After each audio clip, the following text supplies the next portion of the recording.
हाँ जी, मैं screen is visible.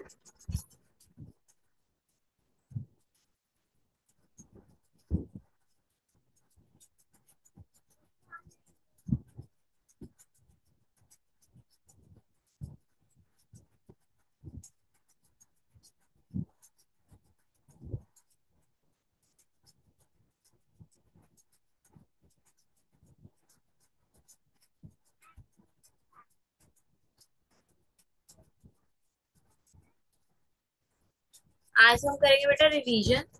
जो भी हमने दो तीन चैप्टर कर लिए हैं, आज हम उसकी रिवीजन करेंगे। ठीक है, रिवीजन करनी है या नेक्स्ट पढ़ना है?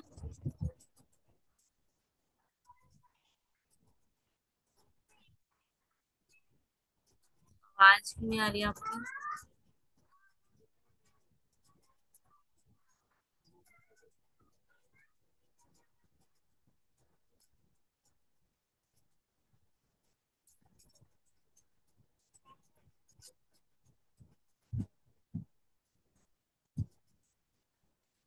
M I Audible?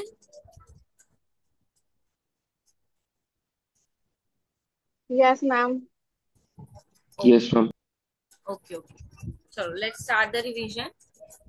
फर्स्ट हमारा चैप्टर था कॉर्पोरेट फाइनेंस। ठीक है, कॉर्पोरेट फाइनेंस पहले पढ़ेंगे। फाइनेंस क्या होता है? फाइनेंस क्या होता है? जब लार्ज अमाउंट ऑफ मनी लेते हैं। ठीक है, मैं रोटी बनाना ਤੁਹਾਡੇ सारे म्यूट योर सेल्फ बेटा। फाइनेंस क्या होता है? जब हम लार्ज अमाउंट ऑफ मनी लेते हैं। ठीक है, अब फाइनेंस कितने तरह का होता है? Public finance, corporate finance and personal finance. Public finance क्या था? मैम ये रिकॉर्डिंग कहाँ हो रही है, कहाँ देख सकते हैं इनको? बेटा आप इसको ऐप में देख सकते हैं, जो आपको क्लास प्लस ऐप है ना, वहां पे आप अपने बैच में जाके कौन सा? क्लासेस पे जाओगे तो वहां पे आपको जी। मिल वीडियोस। ठीक है मैम, ठीक है मैम। हाँ जी, कॉर्पोरेट फाइनेंस क्या होता है?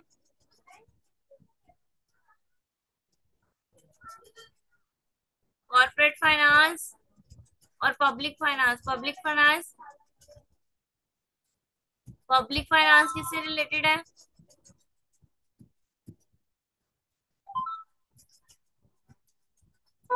ये पब्लिक से रिलेटेड होते हैं, जो हम पब्लिक से पब्लिक लेते हैं से मनी वो पब्लिक पब्लिक फाइनेंस होती है। से नहीं बेटा, पब्लिक फाइनेंस होता है जो गवर्नमेंट से। पब्लिक सेक्टर किसका होता है? गवर्नमेंट का सेक्टर है ना पब्लिक सेक्टर। तो इट मीन जो गवर्नमेंट से फाइनेंस हम ले रहे हैं, that is public finance. And corporate finance? जो हम अपने बिजनेस के लिए फॉर्म्स वगैरह के लिए लेते हैं उसको कॉर्पोरेट फाइनेंस।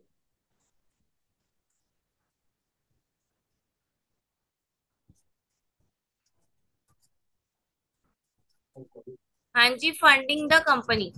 ठीक है, किसको कंपनी देना है? Funding the company.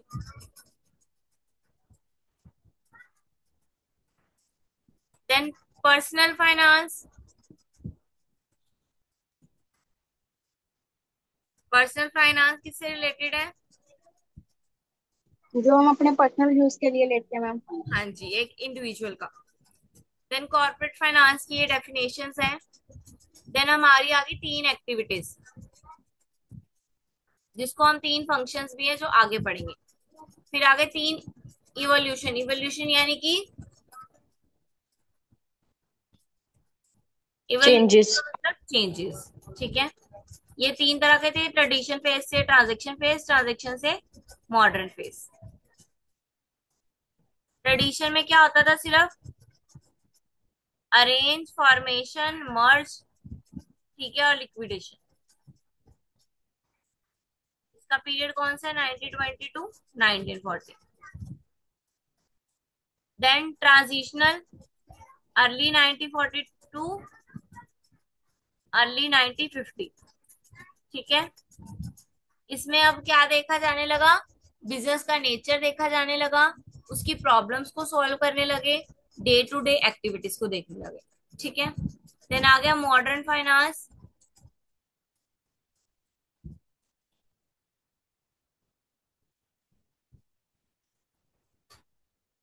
इसमें क्या है, इसमें मैनेजर्स को भी एक पोजीशन मिल गई। ठीक है, मैनेजर्स को भी ध्यान में रखा जाने लगा, ह्यूमन बींग्स को ध्यान में रखा जाने लगा, रिसोर्सेज को ध्यान में रखा जाने लगा। देन आगे हमारे फंक्शंस, हमारे फाइनेंशियल फंक्शंस तीन तरह के हैं। That is in investment function, financial decision और डिविडेंड डिसीजन। इसको हम फंक्शन भी बोल सकते हैं, डिसीजन भी बोल सकते हैं और एक्टिविटी भी बोल सकते हैं।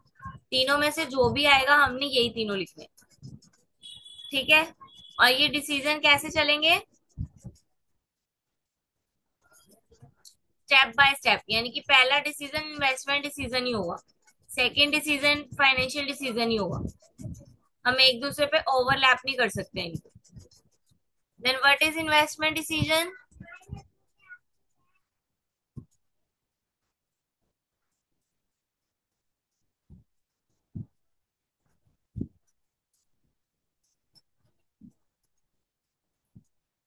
फाइनेंशियल डिसीजन क्या है बेटा? इन्वेस्टमेंट डिसीजन क्या है? मैम जो लॉन्ग टर्म एसेट्स के लिए हम करते हैं, इन्वेस्ट करते हैं, उसको बोलते हैं फाइनेंशियल। इन्वेस्टमेंट डिसीजन हमने ये बताया है इन्वेस्टमेंट। कि हमने इन्वेस्ट करना कहाँ है, लॉन्ग टर्म एसेट्स में, शॉर्ट टर्म एसेट्स में, कहाँ इन्वेस्ट करना। फाइनेंशियल डिसीजन में,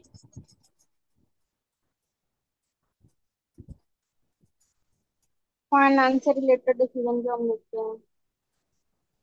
हाँ जी, फाइनेंस का डिसीजन, यानी कि जो फंड्स हमारे पास आए हैं उसको अरेंज कैसे करना है। देन डिविडेंड डिसीजन,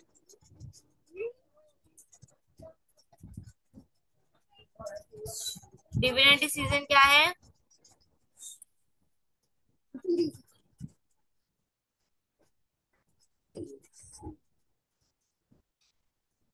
डिविडेंड क्या होता है बेटा?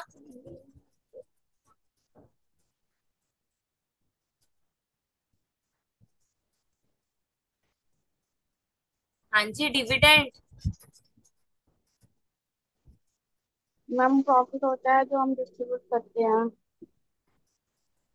डिविडेंड मीन्स जो शेयर होल्डर को प्रॉफिट दिया जाता है उसको शेयर होल्डर को है। ठीक है, उसको हमने अब ये देखना है कि डिस्ट्रीब्यूट कैसे करना है उसको। शॉर्ट टर्म फाइनेंशियल डिसीजन क्या है?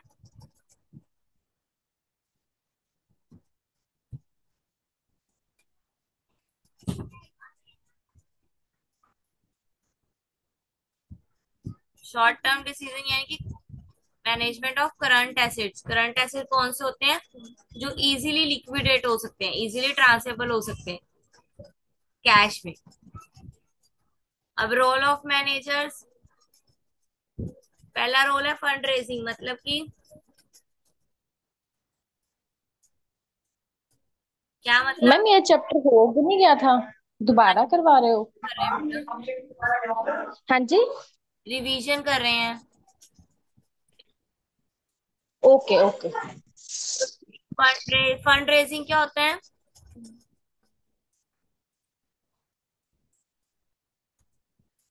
फंड रेज कहाँ से करना है? सो हाँ जी, ये डिसीजन कौन लेता है? मैनेजर लेता है। Then fund manager, allocation. कितना कितना फंड एलोकेट करना है हर डिपार्टमेंट में, कितना? हाँ जी, efficient and effective use of fund. ठीक है, कि जो हम एलोकेट कर रहे हैं, जो हम शिफ्ट कर रहे हैं, वो इफिशिएंटली यूज हो, कहीं पे भी फंड दे रहे हैं वेस्ट ना हो हमारा। Profit planning,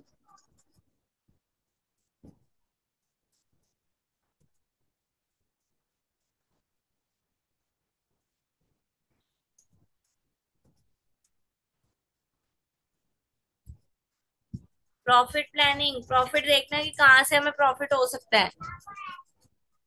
under saving capital,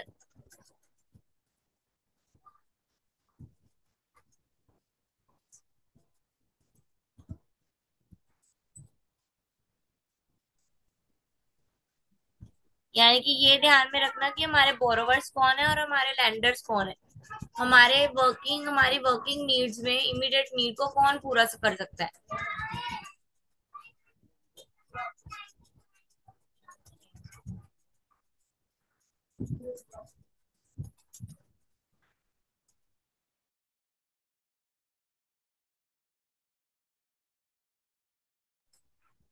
then हमारे टू बेसिक गोल हैं, that is profit maximisation and wealth maximisation. Profit maximisation क्या होता है? मेन मोटिव प्रॉफिट को मैक्सिमाइज करना। हाँ जी, प्रॉफिट मैक्सिमाइजेशन कैसे होगा? जब हमारा मिनिमम इनपुट लगा के हम मैक्सिमम आउटपुट जनरेट कर पाएंगे, ठीक है, that is profit maximisation. And wealth maximisation,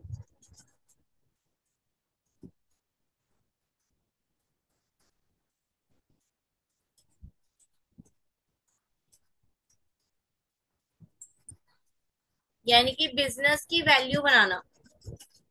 जितनी वैल्यू होगी बिजनेस की, उतना ही उसकी गुडविल जनरेट होगी, और जितनी गुडविल होगी उतनी उसकी अमाउंट बढ़ेगी और लॉन्ग टर्म सर्वाइव करने का चांस बढ़ेगा।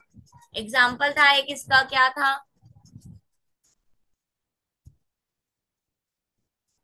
वेल्थ मैक्सिमाइजेशन का एक एग्जाम्पल।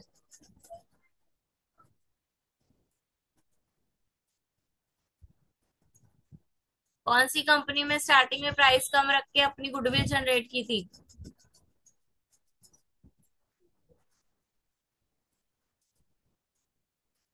मैम जियो। हाँ जी, जियो। Very good. देन आगे इसकी फॉर्मेशन। सबसे पहले बोर्ड ऑफ डायरेक्टर होते हैं, ठीक है, ये जो है वो टॉप लेवल मैनेजमेंट होगा। देन चीफ एग्जीक्यूटिव ऑफिसर, जो टॉप के साथ इनबिल्ट होता है, ठीक है, मोस्टली उनके साथ ही फॉर्मली पॉलिसीज मेकिंग में हेल्प करते हैं। देन हमारे जो फाइनेंशियल में है वो मेन आएंगे फाइनेंशियल चीफ ऑफिसर, ये हमारा मेन है, ठीक है, जो फाइनेंशियल डिसीजन लेता है, और जो ऑपरेटिंग का डिसीजन लेगा वो चीफ ऑपरेटिंग ऑफिसर होगा। फाइनेंशियल के पास आगे दो पर्सन होते हैं, कंट्रोलर और ट्रेजरर, ठीक है। चीफ एग्जीक्यूटिव ऑफिसर का क्या काम होगा? टॉप मैनेजमेंट के साथ डील करना, ठीक है। इसके दो पर्सन्स हैं, ट्रेजर एंड कंट्रोलर। ट्रेजर क्या करते हैं?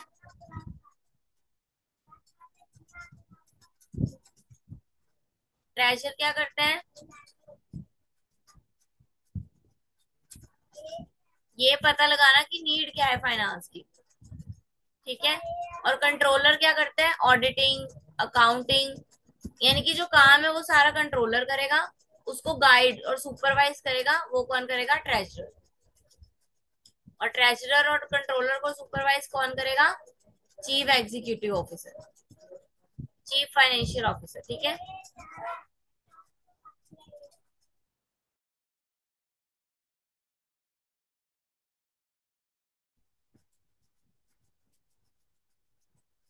अब हमने एजेंसी इश्यूज पढ़े। एजेंसी इश्यूज क्या होते हैं? जो भी इंटरेस्ट के, कंफ्लिक्ट ऑफ इंटरेस्ट, दो पार्टीज के इंटरेस्ट के बीच में जो कंफ्लिक्ट होती हैं, that is known as agency issue, ठीक है। इनमें पार्टीज कौन कौन सी होती हैं?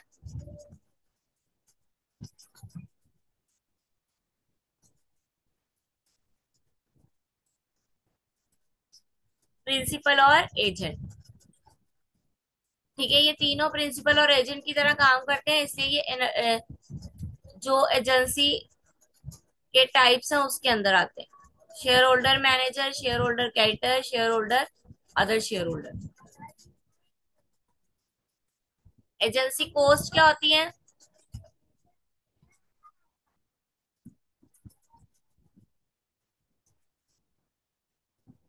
जिस कॉस्ट पे दोनों की लड़ाई हुई है, जिसकी वजह से, that is agency cost.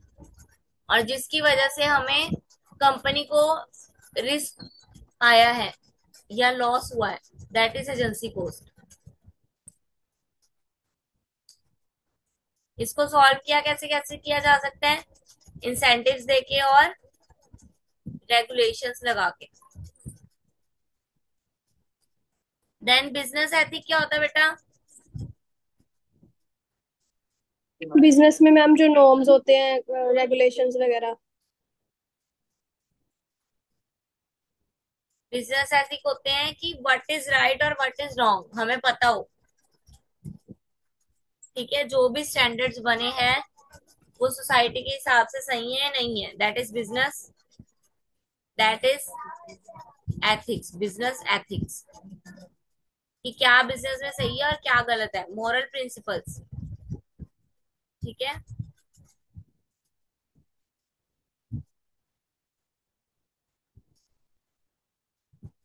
Then social responsibility, वो क्या होती है? वेलफेयर फॉर सोसाइटी द के सोसाइटी। टूवर्ड्स। हाँ जी, हम सोसाइटी के लिए क्या कर रहे हैं, ठीक है, हमारी सोसाइटी के लिए क्या रिस्पॉन्सिबिलिटी है।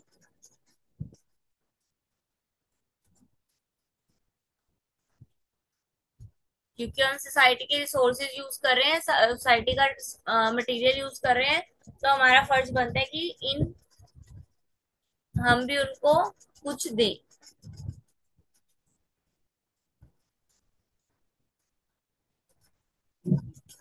ये कुछ काइंड आ गए, इकोनॉमिक यानी कि मॉनेटरी की टर्म में, लीगल यानी कि कुछ लॉ के लॉफुली हो, ठीक है, एथिकल यानी कि कुछ व्हाट इज राइट और व्हाट इज रॉन्ग ये ध्यान में रख के किया जाए, यानी कि किसी का रिलीजन हर्ट ना हो।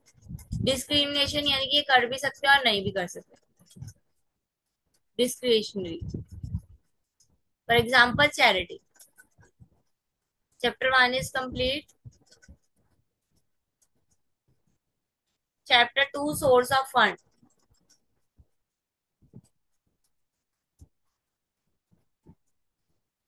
हाँ जी, फंड की हमें जरूरत क्यों पड़ती है, वाई वी नीड फंड। हमारी दो जरूरतें होती हैं बेसिकली, वो कौन कौन सी हैं? Capital requirement and working capital requirement, fix capital requirement and working capital requirement. Fix क्या होती है? फॉर एग्जांपल लैंड बिल्डिंग, जो कि फिक्स है, जिसको हम बार बार चेंज नहीं करेंगे, ठीक है, ये किसके लिए होती है? लॉन्ग पीरियड के लिए। और वर्किंग कैपिटल जो कि फिक्स नहीं होती और जो कि शॉर्ट टर्म के लिए होती है, ठीक है, अदर देन फिक्स।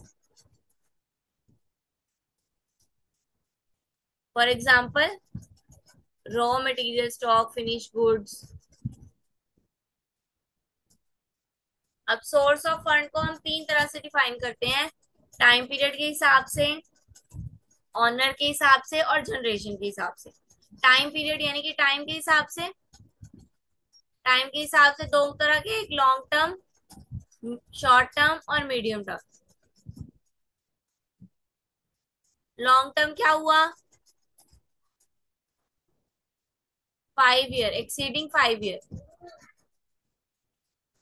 ठीक है, 5 साल से ज्यादा। और शॉर्ट टर्म क्या हुआ? मीडियम क्या हुआ? Less than 5 year but more than 1 year. और शॉर्ट टर्म क्या हुआ? Less than 1 year. हाँ जी, less than 1 year means not exceeding 1 year. Then अब ऑनरशिप के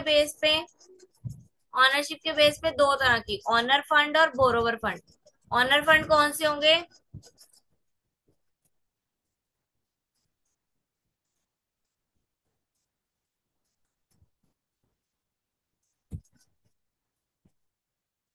ऑनर फंड, जो ऑनर मैम कोई ओनर को क्या रिक्वायरमेंट है, कितनी फंड्स की रिक्वायरमेंट है?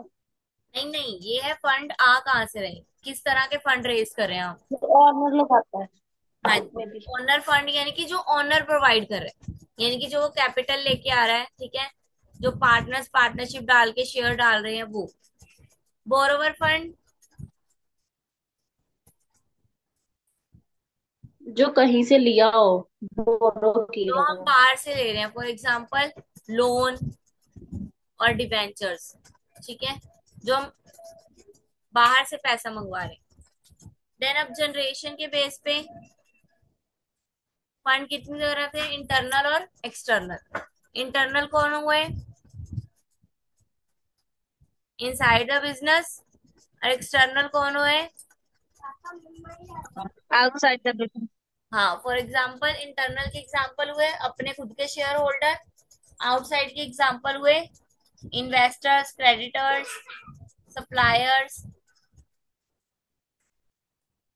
देन अब लॉन्ग टर्म के बेसिस पे कौन कौन से हैं? Retain earning, ordinary share, preference share, debentures और फाइनेंशियल इंस्ट्रूमेंट्स। रिटेन अर्निंग क्या होती है? जो हमने डिस्ट्रीब्यूट नहीं किया, जो प्रॉफिट हमारे पास था वो हमने शेयर होल्डर को नहीं दिया, उसको हमने नेक्स्ट ईयर के लिए रिटेन करके रख लिया, बचा के रख लिया। ठीक है। ऑर्डिनरी शेयर्स कौन से होते हैं?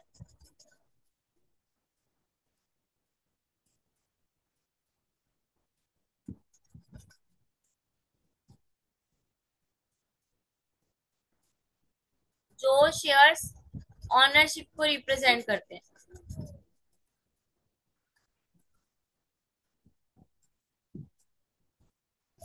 ये फ्लक्चुएटेड होते हैं इन नेचर, मतलब कि ये बदलते रहते हैं।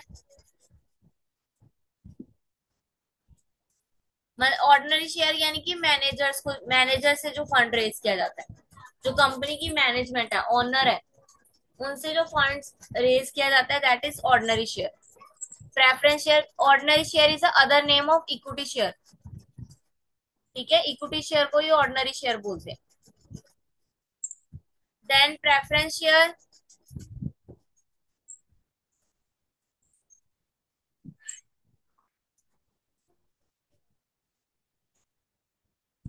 प्रेफरेंस शेयर्स वो होते हैं जो जिसके पास राइट्स नहीं होता और कन्वर्ट नहीं होती इक्विटी में। नहीं बेटा, ये हो जाते हैं इजीली कन्वर्ट। प्रेफरेंस शेयर जिनके पास वोटिंग राइट नहीं होता लेकिन जिनके पास बड़े बड़े राइट्स होते हैं। फॉर एग्जांपल कि at a time of liquidation सबसे पहले जो इंटरेस्ट और जो डिविडेंड मिलेगा वो इनको ही मिलेगा। ये प्रेफरेंस शेयर्स के राइट है। ठीक है, प्रेफरेंस यानी कि उनको पहले प्रेफरेंस दी जा रही है, उनको पहले तवज्जो दी जा रही है। Preference shares means get ready income as return on their share is a fix nature, यानी कि इनको रेडी इनकम इनको मिलनी मिलनी है, किसी को मिले ना मिले, कंपनी को लॉस हो चाहे ना हो, प्रॉफिट हो चाहे ना हो, इनको पेमेंट मिलनी मिलनी है। देन डिबेंचर, डिबेंचर्स क्या होते हैं?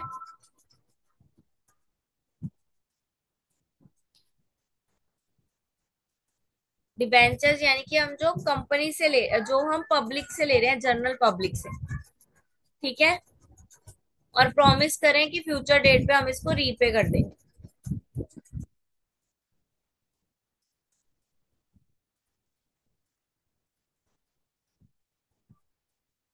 देन फाइनेंशियल इंस्ट्रूमेंट क्या होते हैं? फाइनेंशियल इंस्टीट्यूशन,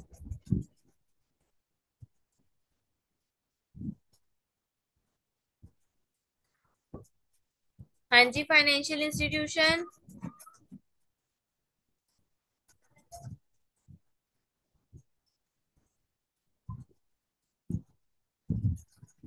मैम बैंक्स वगैरह ही होते हैं। हाँ जी, जो भी फाइनेंशियल इंस्टीट्यूट से लेते हैं हम फंड।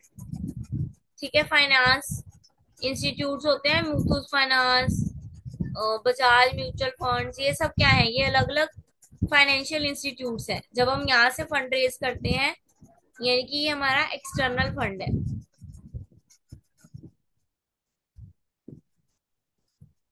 देन शॉर्ट टर्म में क्या आ गया? Trade creditor, factoring, loan from bank, commercial paper. Trade creditor कौन कौन होते हैं? शॉर्ट टर्म फाइनेंस देते हैं,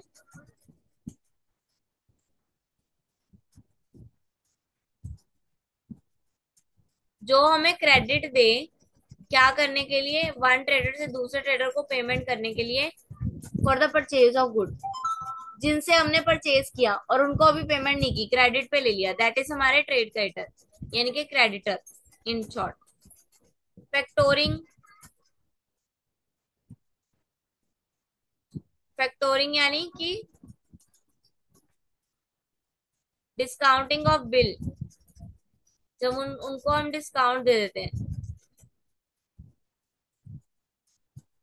देन लोन फ्रॉम बैंक, ये तो पता ही है आपको,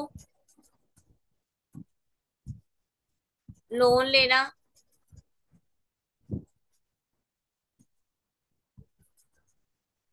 then commercial paper,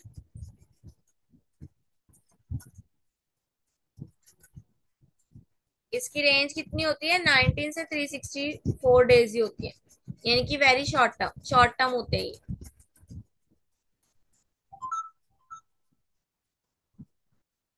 then international financing, ये पढ़ा था ग्लोबल।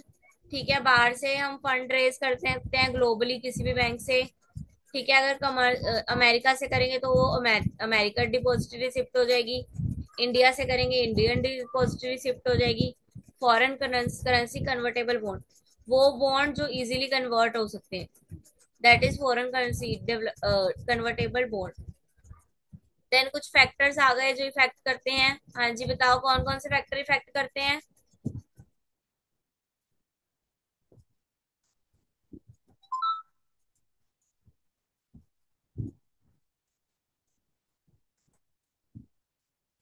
कौन से फैक्टर इफेक्ट करते हैं। कॉस्ट। कॉस्ट इफेक्ट करती है, स्टेबिलिटी इफेक्ट करती है, रिस्क इफेक्ट करता है, control, credit वर्थनेस, purpose and time period, tax benefits, flexibility.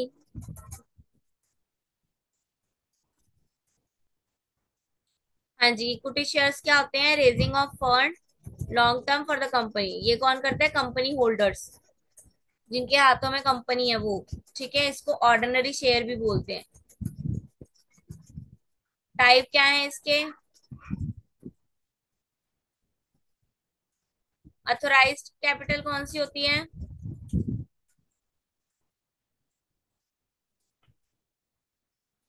हाँ जी, authorised capital.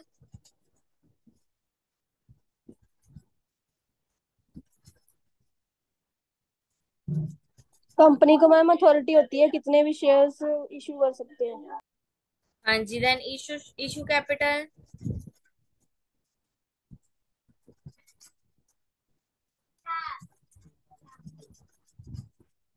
Issue capital,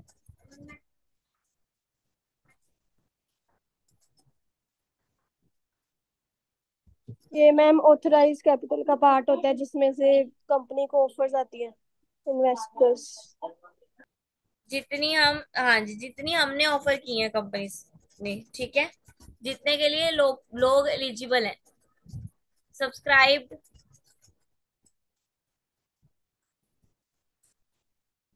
subscribe क्या होती हैं।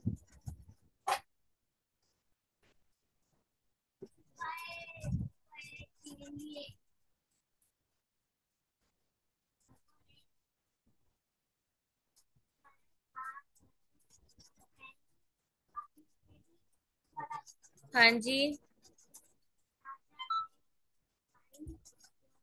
सब्सक्राइब जितनी उनमें से, जितनी भी हमने इशू की थी उसमें से जितनी लोगों ने ले ली, that is subscribe. Then paid up capital, जितने की अमाउंट पे हो चुकी है। आपने पढ़ा है ना, कॉल मनी। ठीक है, उसके बाद recruitment money, first call, second call. ये क्या है, जितने पेमेंट हम मंगवाते रहते हैं, तो जितनी पेमेंट हमारे पास आ गई, मान लो हमने फर्स्ट कॉल तक अमाउंट मंगाई थी, मतलब 10 रुपए का शेयर है, हमने लोगों को कहा अभी हमें आपसे सिर्फ 8 रुपए चाहिए, बाकी पेमेंट आप बाद में देना। तो जो 8 रुपए, 8 8 रुपए जितने शेयर होल्डर्स ने पे कर दिया है, या जितनी अमाउंट उनके शेयर की पे हो चुकी है, that is rupees 8, that is paid up capital. Then right share, right share किनको मिलते हैं।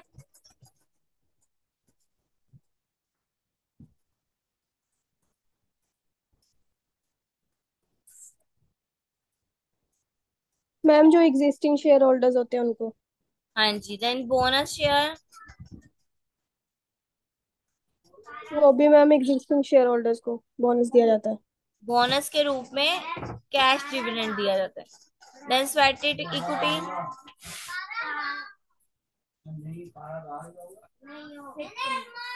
स्वेट इक्विटी,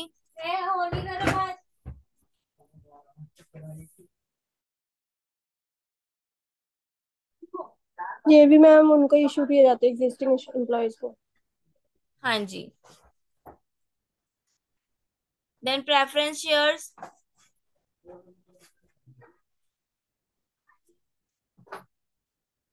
प्रेफरेंस शेयर यानी कि जिनके पास प्रेफरेंस है। ठीक है, preference over the equity.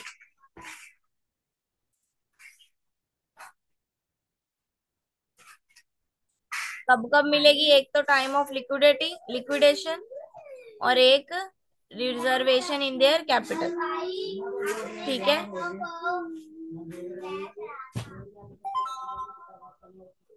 Then cumulative non cumulative कौन से होते हैं?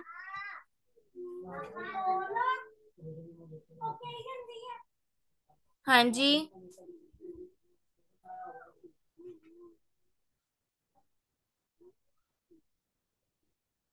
जिसपे पिछले साल के लॉस की वजह से प्रॉफिट नहीं मिल पाया, लेकिन अगले साल में उनको पिछले साल का प्रॉफिट भी मिलेगा, दैट इज कॉम्युलेटिव। और जिनको नहीं मिलेगा, दैट इज नॉन कॉम्युलेटिव। ठीक है। पार्टिसिपेंट जो पार्टिसिपेंट कर सकते हैं कंपनी के डिसीजन में, नॉन पार्टिसिपेटिव जो डिसीजन में पार्टिसिपेट नहीं करेंगे। Then convertible and non convertible, जो easily converted into cash equity है, दैट इज कन्वर्टेबल, यानी कि जिनको हम कन्वर्ट कर सकते हैं इक्विटी। और नॉन कन्वर्टेबल जिनको हम इक्विटी में कन्वर्ट नहीं कर सकते। देन डिबेंचर्स आ गए, यानी कि हमने पब्लिक से लोन लिया है, जर्नल पब्लिक से। तो जर्नल पब्लिक से जो लोन लिया है वो कितनी तरह का हो सकता है? सिक्योर डिबेंचर, यानी कि हम उसके बदले में कोलेटरल सिक्योरिटी रख रहे हैं। ठीक है। Charge over the acid, company के एसिड के ऊपर चार्ज लगा दिया कि कंपनी वो एसिड बेच नहीं सकती है। अगर वो बेचती है तो उसके बदले में सिर्फ डिबेंचर्स को अमाउंट जाएगी। जो सिक्योर डिबेंचर है उनको पेमेंट होगी। अनसिक्योर्ड कौन है? जिनको ऐसे कोई सिक्योरिटी नहीं रखी गई, नॉट सिक्योर्ड। ठीक है, नॉट कन्वर्टेबल। और नॉन कन्वर्टेबल,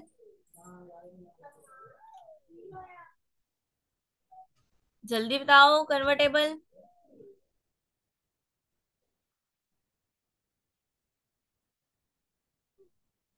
जो मैम इक्विटी शेयर्स में और प्रेफरेंस में कन्वर्ट हो जाता है। और नॉन कन्वर्टेबल, तो मैम इक्विटी शेयर्स में कन्वर्ट नहीं होता। हाँ जी। रिडीमेबल,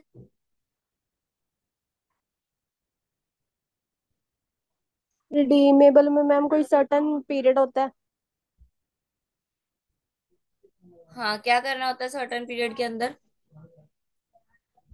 पेमेंट है जो वो वापस देनी होती है। हाँ जी। जो डिबेंचर है उन्होंने अगर रिडीमेबल डिबेंचर लिए हैं तो एक सर्टेन पीरियड में के बाद कंपनी को उनकी अमाउंट वापस करनी पड़ेगी। इरिडीमेबल यानी कि हम उसको जरूरी उसको रिडीम करना कोई भी जरूरी नहीं है, कंपनी अपनी फुल लाइफ टाइम यानी कि लिक्विडेशन के टाइम तक उसको रखती है अपने पास, इरिडीमेबल डिबेंचर्स को।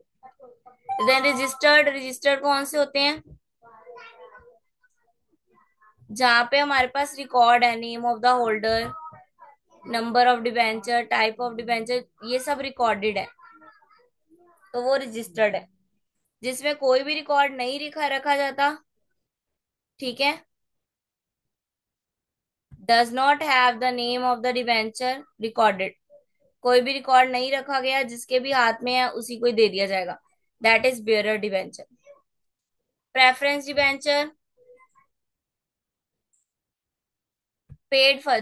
प्रेफरेंस को क्या होता है? प्रेफरेंस होती है ना, तो उसी तरह प्रेफरेंस डिबेंचर्स को क्या है, लिक्विडेशन के टाइम में फर्स्टली पेमेंट की जाएगी। और ऑर्डिनरी जिनको जिन डिबेंचर्स को पेड ओनली आफ्टर प्रेफरेंस, जिसको प्रेफरेंस डिबेंचर्स के बाद पे किया जाए, दैट इज ऑर्डिनरी डिबेंचर।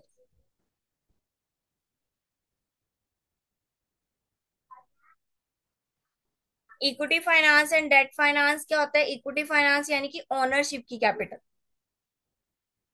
ठीक है, जो कि ओनर लेके आता है। और डेट फाइनेंस जो कि हम बाहर के ऑप्शन से, अदर ऑप्शन से मनी रेज करते हैं अपनी। ठीक है।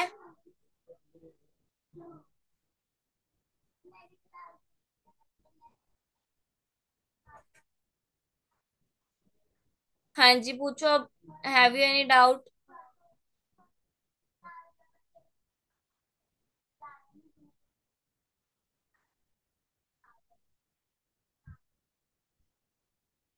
किसी को कुछ पूछना है किसी भी पॉइंट पे?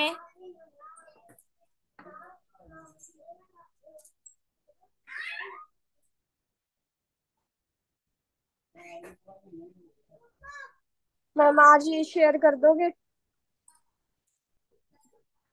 ये शेयर देखती हूँ मैं, ये कैसे होती है शेयर। जो मैंने ये किया है, एनोटेशन की है जो मैंने। हाँ जी मैम, जैसे फर्स्ट सेकंड थर्ड चैप्टर हो गया ना इनका, जैसे पीपीटी वगैरह होगी, कोई भी नोट्स वगैरह, ओके वो ओके। शेयर कर दो। हाँ जी हाँ जी, वो शेयर हो जाएंगे आपको आज। हो जाएंगे आज, मैं आपको शेयर कर दूंगी। बाकी आप लिंक्स चेक करते रहना, लिंक्स में ही डालूंगी, लिंक्स डाल दूंगी। जो भी पीपीटी से हम करते हैं ना, उसके लिंक्स आ जाएंगे आपको। स्टडी मटेरियल पे ठीक है जाकर मैम। लिंक्स चेक कर लेना। फिर मैम कोई उसमें डाउट होगा फिर हम आपसे पूछ लेंगे। हाँ जी ऑफ कोर्स।